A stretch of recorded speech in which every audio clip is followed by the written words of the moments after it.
হেই family, আমার আরেকটি mini ব্লগে তোমাদের সবাইকে অনেক স্বাগত। তোমরা তো আমার আগের ভিডিওতে দেখেছিলে বন্ধুরা, আমি আমার বরের 5টা পাকা চুল বেছে দিয়েছিলাম, আর ও আমাকে বলেছিল তার পরিবর্তে একটা কুর্তি কিনে দেবে, কিন্তু দিচ্ছিল না বন্ধুরা, পুরো ফাঁকিবাজি মারছিল।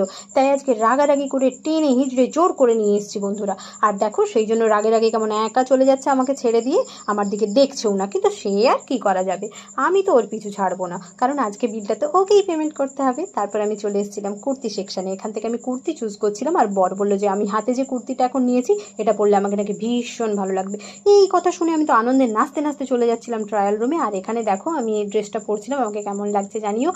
জামাটা আমার একটু ঢিলে হয়েছে, কিন্তু আমি এটাকে অল্টার করেই পরে নেবো ভাবছি, আর এক সাইজ ছোটো নেবো না। আমার বরকে এতটা ভালো ভেবো না, কিন্তু এটা বলেছে কারণ আমাকে আর বেশি যাতে চুজ না করতে, আর ও তাড়াতাড়ি বাড়ি যেতে পারে। তারপরে এসে দেখলাম ও নিজের জন্য ড্রেস চয়েস করছিল। তারপর আমরা এখান থেকে শাওয়ার জেল, শ্যাম্পু এসব নিয়ে নিয়েছিলাম, আর নিয়ে নিয়েছিলাম লেয়ার ওয়াটার গার্ল এই ভ্যানিলা টুইস্ট বডি মিস্টটা। এটার না আমি পুরো ফ্যান হয়ে গেছি, তোমরা কেউ ইউজ করেছো জানিও। তারপর চলে এসেছিলাম এই কন্টেনার সেকশানে, এখান থেকে নিয়ে নিয়েছিলাম কিছু কন্টেনার, আর তারপর টুকটাক কিছু কিনে নিয়েছিলাম, নিয়ে এখন চলে যাচ্ছি বাড়ি। টাটা।